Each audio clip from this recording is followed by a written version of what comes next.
Alors pour ce soir, nous allons tout simplement voir comment est-ce que tu procèdes pour résoudre rapidement cette équation-ci. Alors ici, on a tout simplement affaire à une équation irrationnelle. Et la première chose lorsque vous avez ce type d'équation, c'est toujours commencer par les contraintes ou bien les conditions d'existence. Ici, on a dit quoi? Si j'ai de façon générale racine de A, pour que ceci puisse exister, il faudrait que ce qui soit à l'intérieur de A soit supérieur ou égal à 0. C'est-à-dire, par exemple, si j'ai racine de moins 1, ça n'existe pas parce que je ne peux pas trouver des valeurs qui élèvent au carré va me donner moins 1. Donc, la première des choses, c'est quoi? Si je te dis racine troisième de x plus 2, le tout au carré. Pour que ceci puisse exister, il faut que ce qui soit à l'intérieur de la racine. Donc, ça va exister si et seulement si ce qui est à l'intérieur de la racine. Donc, ici, x plus 2 au carré est supérieur ou égal à 0.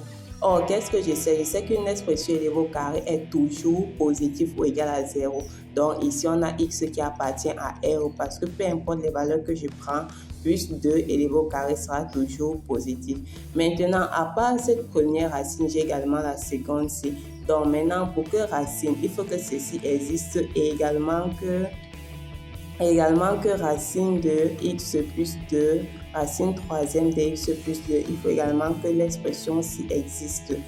Donc, ça va exister si et seulement si j'ai le x plus 2 est comment supérieur ou égal à 0. Ce qui regarde dit qu'il faut que mon x soit supérieur ou égal à moins 2. Donc, ici, j'ai quoi? J'ai x qui appartient à l'intervalle moins 2 plus l'infini. Comme c'est le premier et le deuxième, donc on va prendre les x qui vérifient à la fois la première condition et les x qui vérifient tout simplement la deuxième condition. Donc, soit x doit appartenir à R et x doit être dans cet intervalle. Donc, de façon générale, voici là où je dois prendre mes valeurs de x. Donc, ceci nous permet de dire quoi? La contrainte, c'est dire que si je trouve par exemple x égale à moins c, je vérifie, est-ce que moins c est dans cet intervalle? Non, donc je ne prends pas la valeur que je vais trouver. Ok, maintenant quand tu as fini avec la contrainte, la prochaine étape, c'est tout simplement la résolution.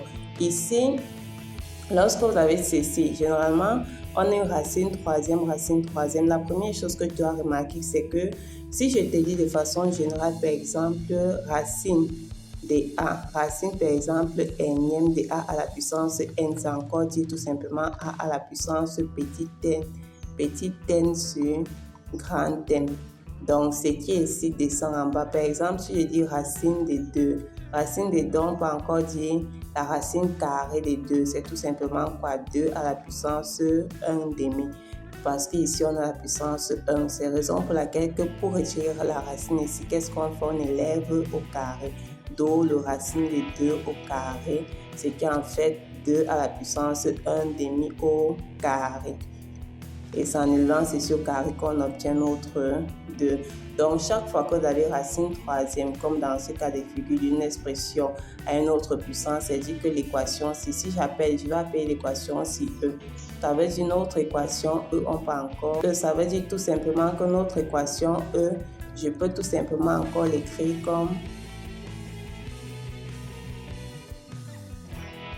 Dans notre équation E, si je pourrais encore l'écrire comme x plus 2.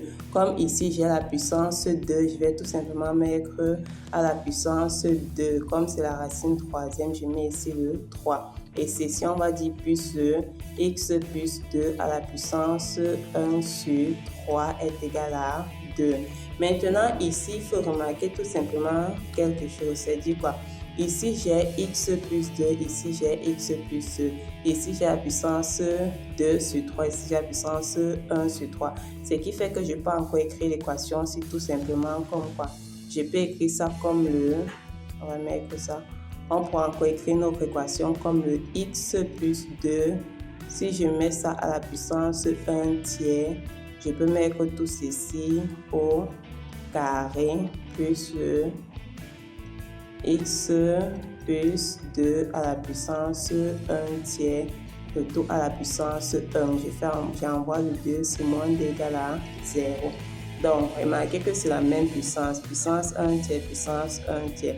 Donc, lorsqu'on arrive ici, on va tout simplement dire, posons un grand x que je vais dire que x plus 2 à la puissance 1 tiers.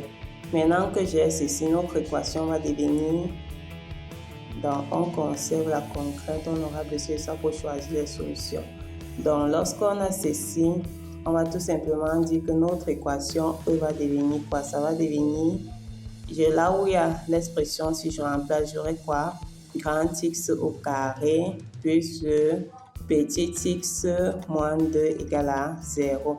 Or, ici, j'ai une équation de second degré, donc je peux rapidement résoudre en déterminant le discriminant qui est b carré moins le 4ac. Maintenant qu'on est là, on va dire quoi? J'ai donc 1 plus 8, ce qui va faire 9. Voilà le delta. Ce qui fait que racine de delta, c'est tout simplement 3. Donc, la première valeur, on va dire x1, ça serait quoi? Moins b. Or, b ici, c'est 1, j'ai moins 1, moins racine de delta sur 2a. Or, a ici, c'est 1, ça va nous faire moins 2. Voici la première valeur, x1. Et la deuxième valeur, on va mettre ceci à quelque part. La deuxième valeur, x2. x2, ça serait égal à moins 1 plus 3 sur 2, ce qui va faire 1. Donc, voici deux valeurs.